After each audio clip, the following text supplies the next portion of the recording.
Interested in starting your own podcast? Audioboom can help with our $9.99 monthly subscription plan for hosting and distribution.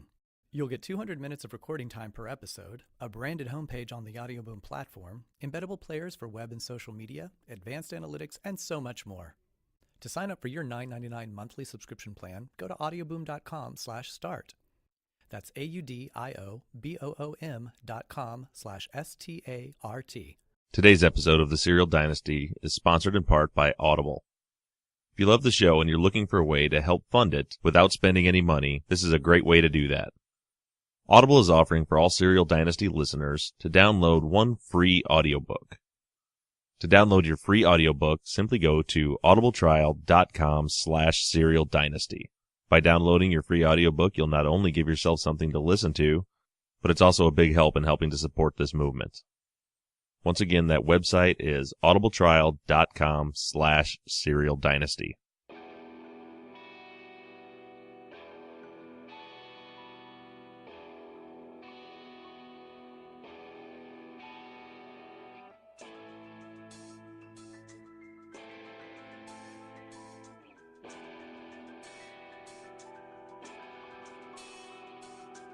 Welcome back to Serial Dynasty Episode 10. As always, I want to thank you all for tuning in today. This week's episode is going to be a short one. I know we have listeners from 79 countries at this point, but here in the States, this is the 4th of July weekend. I'm going to be out of town for most of the weekend and trying to cram in time to get this episode edited and published on time for you all on Sunday. But I wanted to make sure we got some kind of episode out this week. So it'll be a short one, but we'll have another full episode for you next Sunday. In this week's episode, I want to go through a brief analysis of the Undisclosed Addendum number 6 that dropped last Monday. And I've also reached out to Michael Wood. For those of you that aren't aware, Michael Wood became a household name very quickly just a couple of weeks ago when he began tweeting out a lot of the corruption that he witnessed with his 11 years with the Baltimore Police Department. Michael is now retired, and he's attempting to spearhead a new movement to try to fix the corruption in not just the Baltimore Police Department, but police departments around the country. Michael didn't have time this week to do an interview, so we did kind of an email interview where I sent him some questions and he responded. So I'll read through that email interview. But before we get started in all of that, I want to make a quick correction from last week's episode. Or to be honest with you, at this point, I don't even know if it would be considered a correction. I mentioned in last week's episode that in a 2004 statistic that I had found that the Baltimore's police department had a clearance rate on homicides of 95%, whereas the national average was 62%. Since then, I've dug deeper into that to try to find more stats and statistics, and rather than find more clarity, I actually found more questions.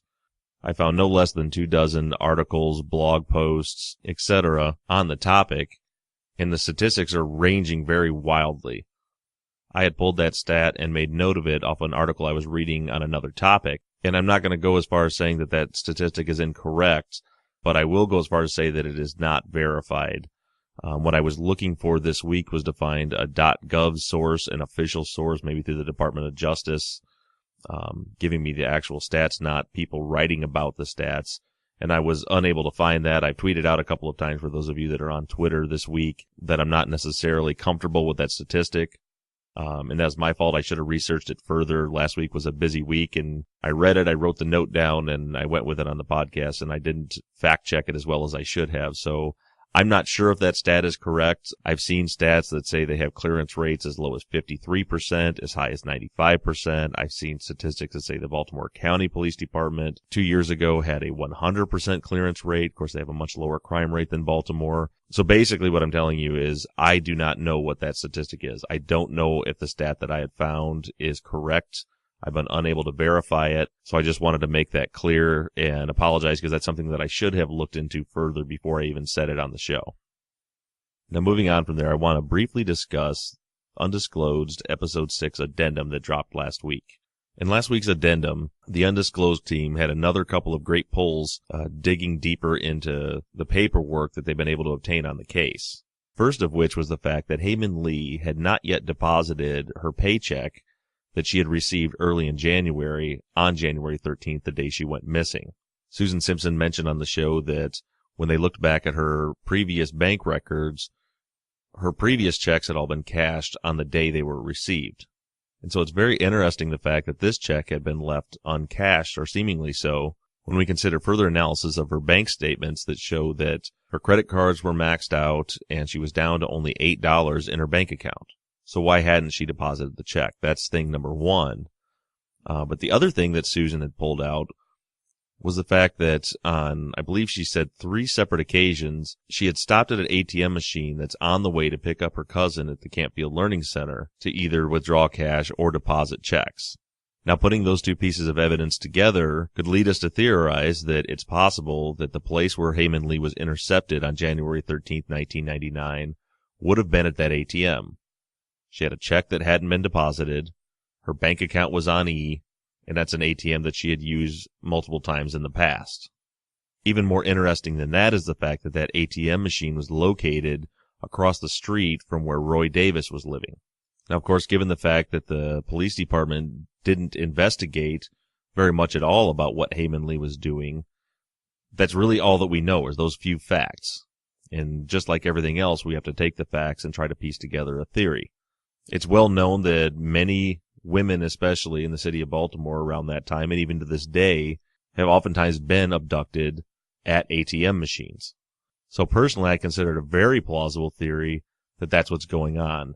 Maybe that's what was going on. Maybe that's the thing that came up. The thing she had to do was she needed to stop and deposit some money. Maybe she remembered she had a bill to pay. Maybe she remembered she had something she needed to purchase. She knew her bank account was empty.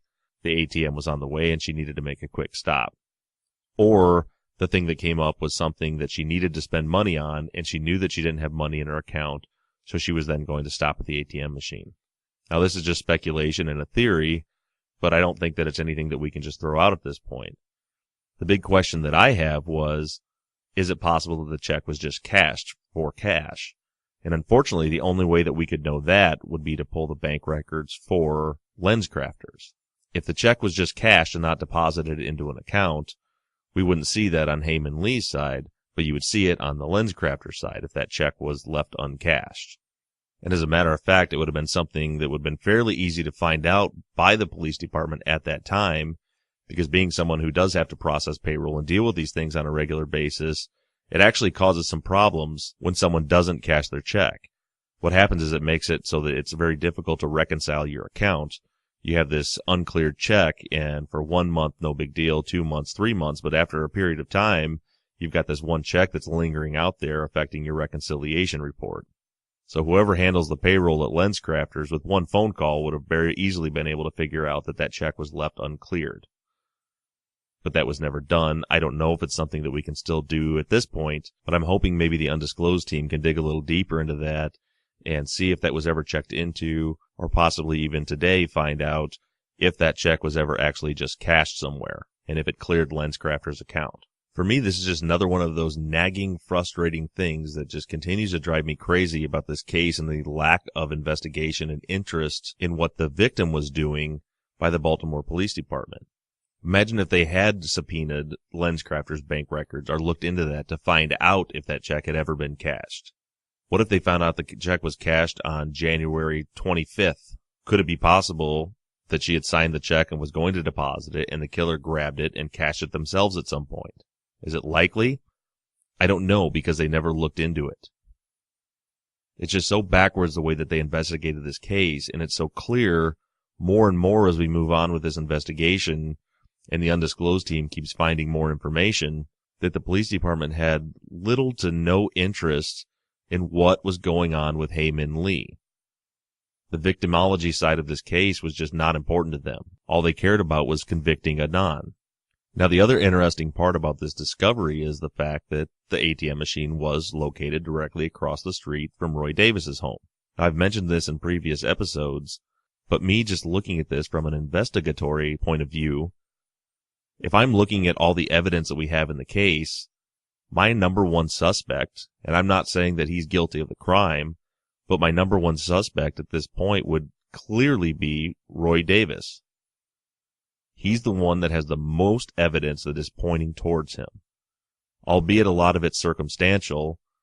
And of course, at the time of the investigation of Hae Min Lee's murder, Roy Davis had not been implicated in Jada Lambert's murder at that time. but certainly looking at things now. And if we're looking at this from a perspective of trying to find justice and getting the Baltimore Police Department to try to find the true killer of Hae Min Lee, we try to look at all this evidence through unbiased eyes without having in our mind that Adnan Syed is guilty, but just simply looking at the evidence for what it is. There's no doubt in my mind that any police department at this point would be looking very heavily into Roy Davis as the culprit. And that's what we're all about here at the Serial Dynasty, is to try to find justice, to rally the troops, to drive a movement forward for justice, not just for Adnan, but for Hae Min Lee as well. And beyond that, anyone else that happens to be sitting in prison right now that was falsely convicted of a crime. We want to bring to the public's eye the corruption in some of these investigations and change the way things are done so this doesn't happen again. But that's a long way down the road. First and foremost, let's solve this crime. If Adnan Syed did this, prove it. If he didn't, let him go home and let's find who did do it. I still believe wholeheartedly that the person that can make this happen in the most timely manner, the state's attorney for the city of Baltimore, Marilyn Mosby. For those of you that follow the Serial Dynasty on Twitter, you probably saw a few days back where Twitter user Serial Companion made a tweet to Marilyn Mosby asking for justice. And I've been thinking about this for the last couple of days, and I'd like to ask all of you to do something. Any of you that are on Twitter, send a message, send a tweet to @Marilyn Mosby ESQ. Be kind, be respectful, but let's start putting a bug in Marilyn Mosby's ear. We want this case investigated. We want to find the truth.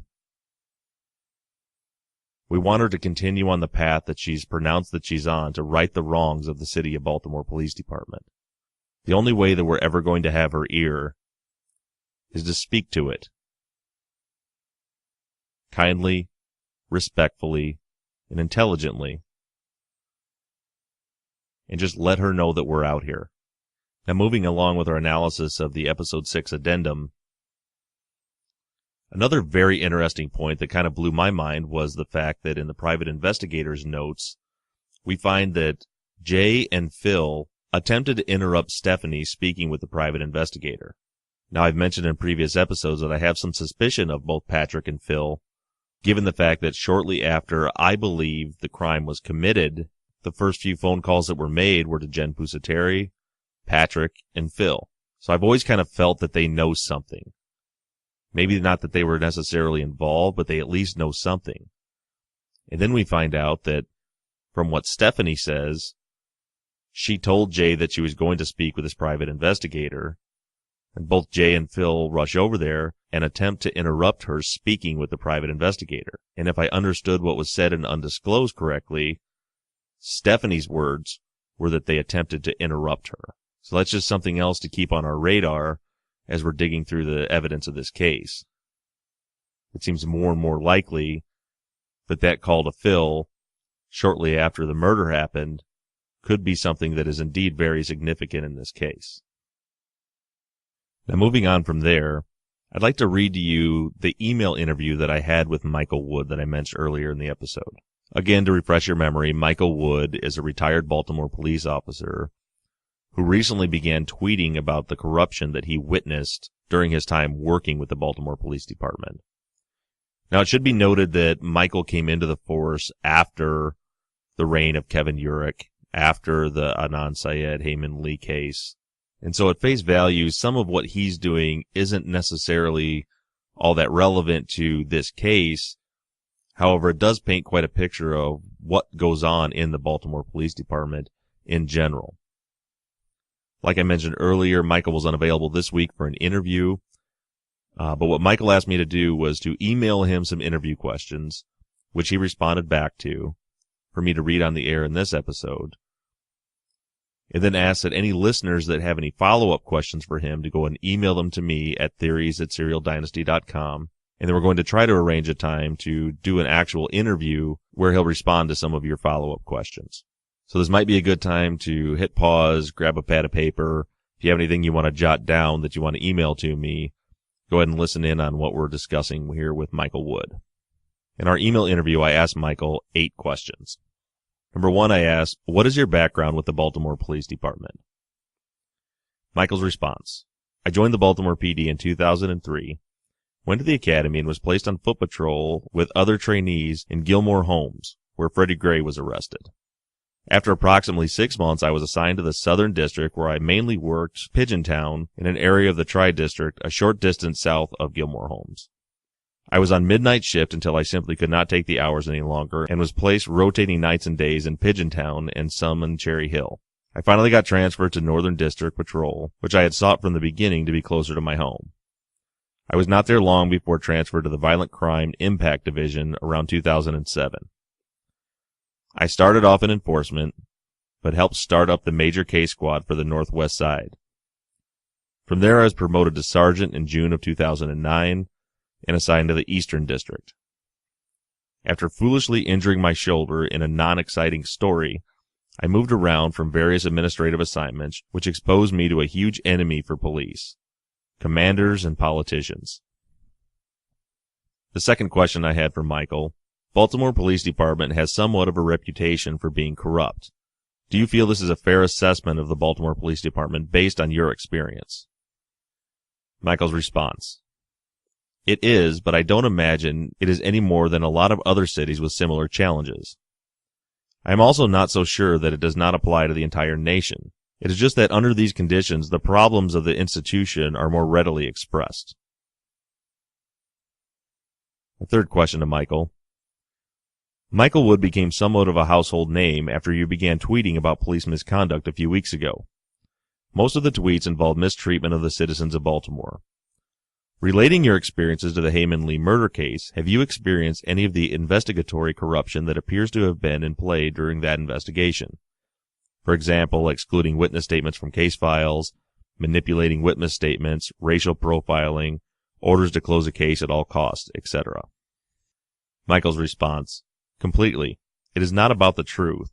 It is about probable cause enough to make the arrest or close the case through some extraordinary circumstance. We have a fundamentally corrupt system because the incentives are all wrong through every step. Until police become focused on justice, nothing will change.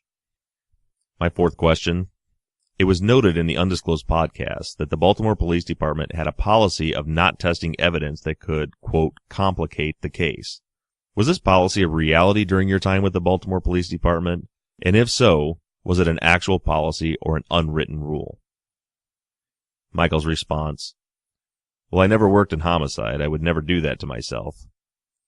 We are back to incentives, though. A simple lead that would go in a more difficult progression is incredibly unlikely to be pursued. Remember, it's about closing the case, not finding the truth. My fifth question to Michael: You came into the Baltimore Police Department after the reign of Kevin Urich. Being a narcotics officer, did you ever hear of Urich? Did he have a reputation or legacy with the other narc cops? Michael says, No, I never heard of him. I don't know why that is. Some past things in the Baltimore Police Department seem to carry on as legend, and other very significant events are just completely forgotten. Number 6. Did you ever witness other officers arrest suspects that you knew were not guilty of the crime they were charged with? If so, what was the motivation in doing so? Michael says, With petty stuff called giving a humble many times. Probable cause is often met in these cases, though. All the institution cases about is probable cause. I do not know so much whether many of the people were guilty or not in a lot of the narcotics cases. But honest probable cause lacked more in narcotics than anywhere else that I saw. In many of these cases, the cops thought the people were guilty, so twisted and stretched things in to fit that narrative. The motivations remain in the improper incentives: case clearances, laziness, overtime, arrest pressure, and so forth. I really doubt that these would occur with the pressure from leaders to continue this system. Now my 7th question to Michael: Did you ever witness or take part in coercing witnesses by bullying or threatening? Michael says, I can't say that I have. I did not pay much attention to other cases, and the major case squad detectives that I work with would never go that far. And here's the last question that I had for Michael. Lastly, you've mentioned on Twitter that you do not believe that Adnan Syed should have been convicted. Can you explain why you feel that way? And here's Michael's response. I don't really know what there is to explain. There is no case against Adnan. It is quite shocking that when simply not pursuing some of these leads seems enough to question the conviction, but then when those things just keep piling on, there's no way that he is guilty beyond a reasonable doubt. It is almost Twilight Zone-like. If you told this case, no one would ever believe he ends up convicted. Adnan's case is a circumstantial evidence case in reverse. There is so much circumstantial evidence that he did not do it that I'm inclined to lean towards innocence. Then at the end of the email, Mike says, how about after this you solicit questions, follow-up or something from your audience, and I will do a phone call in next time. Respectfully, Michael A. Wood, Jr. And I want to personally thank you, Michael, for taking the time to respond to those questions for me.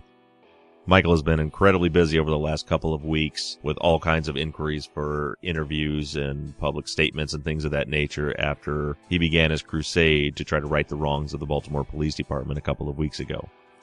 So again, if you have any follow-up questions for Michael, send them in the next couple of days to theories@serialdynasty.com along with all of your other thoughts and theories. And if we have enough interest there, Michael and I will set up a time and we'll do a call-in interview for an upcoming episode. Now, in closing today, I want to thank you all for taking the time to listen to the episode during this holiday weekend. And again, my apologies for the short episode this week. I had considered just taking the week off because of the holiday, but with just the rate that the Undisclosed team is bringing out new information and also this correspondence with Michael Wood, I thought it was worth taking the time to at least put together a short one for you. So that's all I have for you this week. Sorry, no big build-up and chilling ending on this one, but make sure that you tune in next week where we have another full episode. So keep sending your thoughts and theories in to theories@serialdynasty.com. Shoot me tweets and messages on Twitter @SerialDynasty. I want to give a special thanks to Johnny Rose of Slightly Subversive Music for providing the music for the show. And also just want to give you all a little bit of a heads up. I had a listener, Tate, who is a graphic designer, that sent me in a new logo that he had put together for the show, and I kind of like it, and I think that I'm going to update the logo on the feed. So if you notice in your feed in the next couple of weeks that the logo has changed, don't worry, it's still me, it's still the same podcast, just a different logo. So thank you, Tate, for putting that together. I hope you've all had a great weekend, and until next week, this has been the Serial Dynasty.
Interested in starting your own podcast?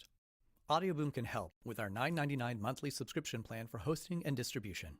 You'll get 200 minutes of recording time per episode, a branded homepage on the Audioboom platform, embeddable players for web and social media, advanced analytics, and so much more. To sign up for your $9.99 monthly subscription plan, go to audioboom.com/start. That's AUDIOBOOM.com/START.